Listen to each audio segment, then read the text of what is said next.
നമസ്കാരം. Naveen inspires the transformational coach. വളരെ രസകരമായ എന്നാൽ ചിന്തിപ്പിക്കുന്ന ഒരു കഥ ഞാൻ കേട്ടു. ആ കഥയാണ് ഈ വീഡിയോയിലൂടെ നിങ്ങളുമായി ഷെയർ ചെയ്യുന്നത്. പലപ്പോഴും പെരിഫറലായി അല്ലെങ്കിൽ പുറമേ കാണുന്ന കാര്യങ്ങൾ കണ്ട് അളക്കുന്ന വ്യക്തികളാണ് നമ്മൾ ഓരോരുത്തരും, ശരിയല്ലേ? പലപ്പോഴും പുറമേ കാണുന്ന കാര്യങ്ങളിലാണ് നമ്മൾ പലതും അളക്കുന്നത്. എന്നാൽ അതല്ല അളക്കേണ്ടത്, മറിച്ച് റൂട്ട് കോസ് അല്ലെങ്കിൽ അതിന്റെ വേരിലുള്ള പ്രശ്നം എന്താണെന്ന് കണ്ടെത്തുകയാണ് വേണ്ടതെന്നാണ് ഈ കഥ നമ്മളെ പഠിപ്പിക്കുന്ന ഒരു പാഠം എന്ന് പറയുന്നത്. കഥ ഇതാണ്. ഒരിടത്ത് ഒരു മാഷുണ്ടായിരുന്നു, ഒരു സ്കൂൾ അധ്യാപകനാണ്. ആ മാഷ് ഇങ്ങനെ നാട്ടിലിങ്ങനെ വളരെ നല്ല രീതിയിൽ കുട്ടികളെയൊക്കെ പഠിപ്പിച്ച് നന്നായി പോകുന്ന ഒരു മാഷാണ്. ഈ മാഷിന്റെ ഒരു 4-5 വീടിനപ്പുറത്തായിട്ട് താമസിക്കുന്ന മറ്റൊരു വ്യക്തിയുണ്ട്. ഈ വ്യക്തി ആവട്ടെ ആ നാട്ടിലെ ഏറ്റവും മാന്യനായ വ്യക്തിയാണ്. അതായത് ഈ മാഷിനേക്കാൾ ആളുകൾ മാന്യനായി കരുതുന്ന ഈ വ്യക്തിയാണ്. കാര്യം എല്ലാവരെയും കാണുന്ന സമയത്ത് അദ്ദേഹം തൊഴുത് കാണിക്കും, അദ്ദേഹം മുണ്ട് മടക്കി കുത്തിയിട്ടുണ്ടെങ്കിൽ മുണ്ട് അഴിക്കും. അങ്ങനെ മാന്യതയുടെ നിറകുടമായ ഒരു മനുഷ്യനാണ് ഈ 5-6 വീടിന്റെ അപ്പുറത്ത് താമസിക്കുന്നത്. കുറച്ച് നാള് അങ്ങനെ അവര് തമ്മിൽ സംസാരിച്ചിട്ടൊന്നുമില്ല. കുറെ നാളായിട്ട് ഇവര് തമ്മിൽ ഈ അധ്യാപകനും ഈ വ്യക്തി മാന്യനും തമ്മിൽ പരസ്പരം കാണുന്നൊന്നുമില്ല. അങ്ങനെയൊക്കെ ഇരിക്കുന്ന സമയത്ത് നമ്മുടെ ഈ മാഷിന്റെ വീട്ടിൽ നിന്ന് സ്ഥിരമായി കപ്പ മോഷണം പോകുന്നു. ഈ മാഷ് ചെറിയൊരു കർഷകൻ കൂടിയാണ്. അപ്പൊ അദ്ദേഹം ജോലി സമയം കഴിഞ്ഞാലും വന്ന് അവിടെ കൃഷി ചെയ്ത് കപ്പയൊക്കെ വളർത്തുന്നുണ്ട്. ഫലഭൂയിഷ്ടമായിട്ടുള്ള മണ്ണാണ്, നിറച്ച് കപ്പ ഉണ്ടാവുന്നുണ്ട്. അപ്പൊ അതൊരു കൃഷിക്കാരൻ കൂടിയാണ്. അപ്പൊ ഈ വ്യക്തി കപ്പ നട്ട സ്ഥലത്ത് നിന്നും കപ്പ മോഷണം പോകുന്നു. പല ദിവസങ്ങളിലായി കപ്പ മോഷണം പോകുന്നത് കണ്ടപ്പോ നമ്മുടെ ഈ മാഷ് രാത്രി ഒരു ടോർച്ചും പിടിച്ച് അവിടെ പോയി ഇരുന്നു. അവിടെ അങ്ങനെ ഇരുന്ന സമയത്താണ് അവിടെ എന്തോ ഒരു അനക്കം കണ്ടത്.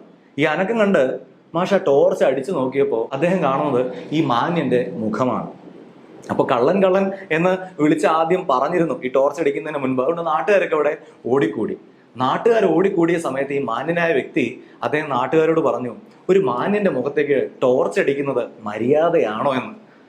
ആ നാട്ടുകാരെല്ലാവരും അദ്ദേഹത്തിനോടൊപ്പമാണ് നിന്നത്, ആ മാന്യനോടൊപ്പമാണ് നിന്നത്. എന്നിട്ട് മാഷിനോട് ചൂടായി ചോദിച്ചു, ഇത്രയും മാന്യനായ ഒരു വ്യക്തിയുടെ മുഖത്ത് ടോർച്ച് അടിക്കുന്നതിൽ എന്തെങ്കിലും മാന്യതയുണ്ടോ മാഷേ എന്ന്.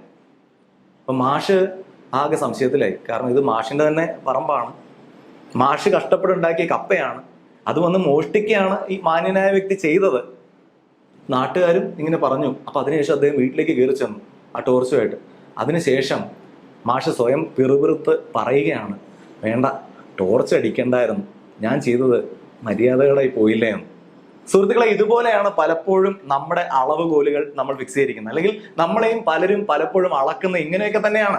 അതുകൊണ്ട് ഒരു പ്രശ്നം നമ്മുടെ മുന്നിൽ വരുമ്പോൾ, അത് വ്യക്തിപരമായ ജീവിതത്തിലാണെങ്കിലും നമ്മുടെ പ്രൊഫഷണൽ ലൈഫിലാണെങ്കിലും സമൂഹത്തിൽ ഇടപെടുമ്പോഴാണെങ്കിലും, ഒരു പ്രശ്നം ഉണ്ടാവുന്ന സമയത്ത് ആ പ്രശ്നത്തിന്റെ റൂട്ട് കോസ് എന്താണെന്ന് നമ്മൾ പഠിക്കണം, അല്ലെങ്കിൽ റൂട്ട് കോസ് എന്താണെന്ന് മനസ്സിലാക്കണം. അതല്ലാതെ പെരിഫറലായി പുറമേ കാണുന്ന കാര്യങ്ങൾ കണ്ട് നമ്മൾ അങ്ങനെയാണ് ഇങ്ങനെയാണ് എന്ന് വിധിക്കാൻ നിൽക്കരുത്. അല്ലെങ്കിൽ നമ്മൾ അത് കണ്ട് ഇടപെടാൻ നിൽക്കരുത്. നമ്മൾ അതിന്റെ ശരിയായ പ്രശ്നം എന്താണെന്ന് കണ്ടെത്തുന്നതിലാണ് നമ്മുടെ മിടുക്ക്. അത് കണ്ടെത്തിയാൽ മാത്രമേ ആ പ്രശ്നത്തിന് ഒരു ശാശ്വതമായ പരിഹാരവും ഉണ്ടാവും. അതുകൊണ്ട് റൂട്ട് കോസ് കണ്ടുപിടിച്ചുകൊണ്ട് നിങ്ങളുടെ ബിസിനസ്സിൽ എന്ത് പ്രശ്നമുണ്ട്, നിങ്ങളുടെ പ്രൊഫഷനിൽ എന്താണ് പ്രശ്നമുള്ളത്, അതിന്റെ റൂട്ട് കോസ് കണ്ടുപിടിക്കാൻ വേണ്ടി ശ്രമിക്കുക. ജസ്റ്റ് പെട്ടെന്ന് ഇമോഷണലി തോന്നുന്ന വികാരത്തിൽ പുറമേ കാണുന്നതാണ് പ്രശ്നമെന്ന് ധരിച്ച് അതിന്റെ പരിഹാരത്തിന് വേണ്ടി ഓടാതിരിക്കുക. ഇത് ഒരുപാട് ചിന്തിക്കേണ്ട ഒരു കഥയാണ്. സംഭവം തമാശയാണെങ്കിൽ പോലും അതിനകത്ത് ചിന്തിക്കാൻ ഒരുപാട് കണ്ടന്റ് ഉണ്ട്. ഒന്ന് ആലോചിച്ച് നോക്കുക. ജീവിതത്തിൽ ഫലപ്രദമായ ഒരു പരിവർത്തനം ഉണ്ടാക്കാൻ ഈ കഥ സഹായിക്കട്ടെ എന്ന് ഹൃദയത്തിന്റെ ഭാഷയിൽ ആശംസിക്കുന്നു. ഇതേപോലുള്ള മോട്ടിവേഷണലായ, ഇൻസ്പിറേഷണലായ, സെൽഫ് ഡെവലപ്മെന്റ് സഹായിക്കുന്ന വീഡിയോസ് കാണുന്നത് താങ്കൾക്ക് ഇഷ്ടമാണെങ്കിൽ ഈ വീഡിയോയുടെ തൊട്ട് താഴെ കാണുന്ന സബ്സ്ക്രൈബ് ബട്ടൺ ക്ലിക്ക് ചെയ്യുക. തൊട്ടടുത്തുള്ള ബെല്ലൈക്കൺ ക്ലിക്ക് ചെയ്യുക. ഓൾ ഓപ്ഷൻ കൂടി ഒന്ന് എനേബിൾ ചെയ്യുക. സെയിൽസ്മാൻ ആണ് താങ്കളെങ്കിൽ, താങ്കൾ സെയിൽസ് ചെയ്യുന്ന ഒരു വ്യക്തിയാണെങ്കിൽ, സെയിൽസ് ചെയ്യുമ്പോൾ പലപ്പോഴും നമ്മൾ പറയുന്ന കാര്യമുണ്ട്, കസ്റ്റമേഴ്സിന്റെ കയ്യിൽ ആരെങ്കിലും കാശില്ല, മാർക്കറ്റ് ആകെ വളരെ ഡൗൺ ആണ്. ഇതൊക്കെയാണ് പെരിഫറൽ ആയിട്ടുള്ള പ്രശ്നം. ഈ പ്രശ്നമാണ് പ്രധാന പ്രശ്നം എന്ന് ധരിച്ചാണ് നമ്മൾ പല സെയിൽസ്മെനും ഇരിക്കുന്നത്. എന്നാൽ റൂട്ട് കോസ് കിടക്കുന്നത് നമ്മളിൽ തന്നെയാണ്. അടിസ്ഥാന പ്രശ്നം നമ്മൾ സെയിൽസിന്റെ സയൻസും സെയിൽസിന്റെ ആർട്ടും സെയിൽസിന്റെ സൈക്കോളജിയും പഠിച്ചിട്ടില്ല. അത് പഠിച്ചിട്ടുണ്ടെങ്കിൽ നമുക്ക് ഈ മാർക്കറ്റിൽ ഭംഗിയായി സെയിൽസ് ചെയ്യാൻ കഴിയും.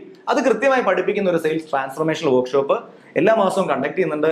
ഈ വരുന്ന മെയ് 7-ാം തീയതിയാണ് എറണാകുളം പ്രയാണ ഹോട്ടലിൽ വെച്ച് അടുത്ത ബാച്ച് നടക്കുന്നത്. താങ്കളുടെ സെയിൽസിലുള്ള റൂട്ട് കോസ് എന്താണെന്ന് കണ്ടുപിടിച്ച് അത് തിരുത്തി കുറച്ചുകൂടി പ്രൊഫഷണൽ ആയ രീതിയിൽ സെയിൽസ് ചെയ്യാൻ സഹായിക്കുന്ന ഈ വർക്ക്ഷോപ്പിൽ ജോയിൻ ചെയ്യാൻ താല്പര്യമുണ്ടെങ്കിൽ ഈ നമ്പറിൽ വിളിച്ച് ബന്ധപ്പെടുക. Thank you very much for watching this video. Wishing you all the very best. NK signing off.